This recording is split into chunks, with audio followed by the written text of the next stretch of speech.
Everyone, இன்னைக்கு delicious pav Baji குவிக்காக எப்படி பண்ண போகிறோம் அப்படிங்கிறத நம்ம பார்க்க போகிறோம்.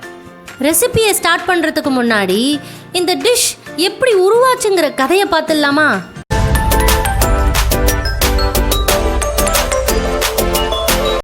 மும்பையில் இருக்கிற டெக்ஸ்டைல் மில் ஒர்க்கர்ஸுக்காக டக்குன்னு ஒரு மீல் ரெடி பண்ணி சாப்பிட்ற மாதிரி யோசிச்சாங்க.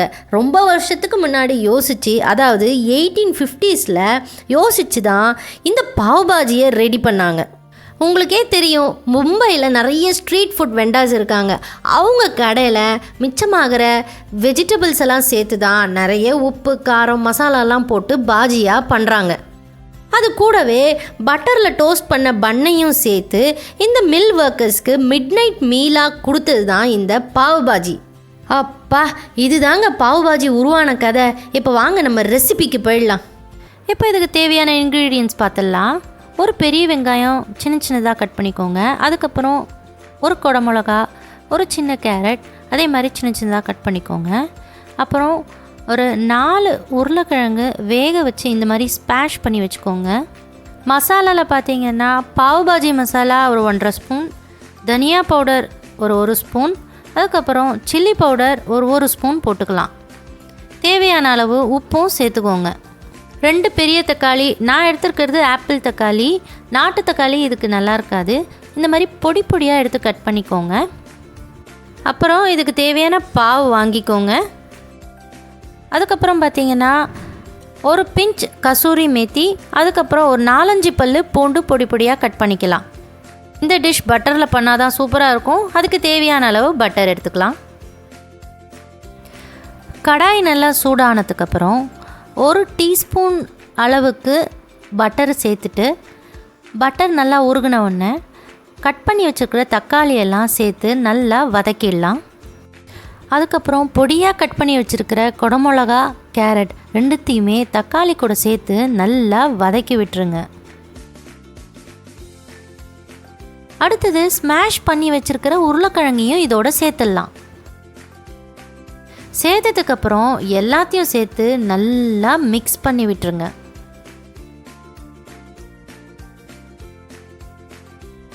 இப்போது இது எல்லாத்துக்கும் தேவையான உப்பு நம்ம இதோட சேர்த்துட்டு நல்லா கிளறி விட்டுருங்க. அடுத்தது சில்லி பவுடர், பாவ் பாஜி மசாலா, அதுக்கப்புறம் தனியா பவுடர், இது 3த்தையுமே இது கூட நீங்கள் சேர்த்துடலாம். மசாலா பவுடர்லாம் சேர்த்த உடனே ஒரு தடவை நல்லா மிக்ஸ் பண்ணி விட்டுருங்க. இந்த ஸ்டேஜில் தான் நம்ம ஒரு 1/2 கப் அளவுக்கு தண்ணி சேர்த்துக்கணும். தண்ணி சேர்த்துட்டு நல்லா கிளறி விட்டுருங்க. அடுத்தது கசூரி மேத்தி எடுத்து 2 கையாலையும் நல்லா நசுக்கி அதோடு சேர்த்துருங்க. இருந்தால் சேர்த்துக்கோங்க, இல்லைன்னா இதை ஸ்கிப் பண்ணிடலாம். இப்போ நல்லா மிக்ஸ் பண்ணிவிட்டு இதை நம்ம மூடி வச்சுட்டு ஒரு 7லேருந்து 8 நிமிஷம் நல்லா வெந்து வரட்டும். வெந்ததுக்கப்புறம் கரண்டியால் எல்லா காயையும் இந்த மாதிரி மசிச்சு விட்டு நல்லா மிக்ஸ் பண்ணிவிடுங்க. இப்போ நம்ம பண்ண போகிறதா ரொம்ப முக்கியமான ஸ்டெப்பு. நல்லா அகலமான கடாயாக இருந்ததுன்னா நம்ம மசிச்சு வச்ச காய்கறியெல்லாம் ஓரத்துக்கு தள்ளிட்டு நடுவில் ஒரு 1/2 ஸ்பூன் அளவுக்கு பட்டர் சேர்த்துட்டு பூண்டு, வெங்காயம் பொடி பொடியாக கட் பண்ணி வச்சுருக்கோம் இல்லையா, அதை நம்ம சேர்க்க போகிறோம். சேர்த்துட்டு லைட்டாக வதக்க போகிறோம். ஐயோ, அகலமான கடாய் இல்லையேன்னு நீங்கள் வருத்தப்பட வேண்டாம்.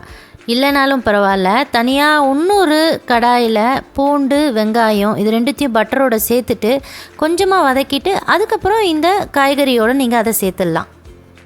மறக்காமல் வெங்காயத்துக்கு தேவையான சில்லி பவுடர், பாவ் பாஜி மசாலா, அதுக்கப்புறம் தனியா பவுடர் இது 3த்தையும் நீங்கள் அதோடு சேர்க்கணும்.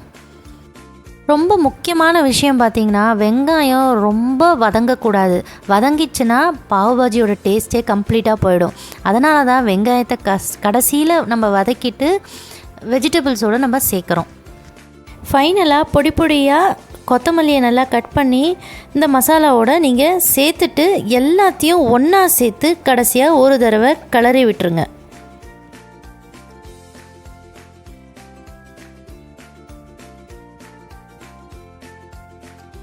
நம்மளோட வெஜிடபிள் பாஜி இப்போ ரெடி ஆயிடுச்சு. அடுத்தது அடுப்பில் ஒரு தவாவை போட்டு அதில் ஒரு அரை ஸ்பூன் அளவுக்கு பட்டரையும் போட்டுட்டு நம்ம வாங்கி வச்சுருக்கிற பாவை டோஸ்ட் பண்ண போகிறோம்.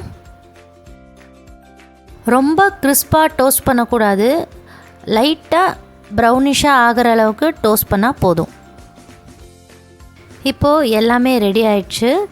பாவ் அதுக்கப்புறம் பாஜி ரெண்டுத்தையும் ஒரு பிளேட்டில் நம்ம மாற்றி சர்வ் பண்ணிடலாம். இருங்க இதோட ரிவ்யூ கேட்க வேண்டாமா? சொல்லவே இல்லை பாவ் பாஜி இன்னைக்கு. சரி வா ஒரு கட்டு கட்டிடலாம்.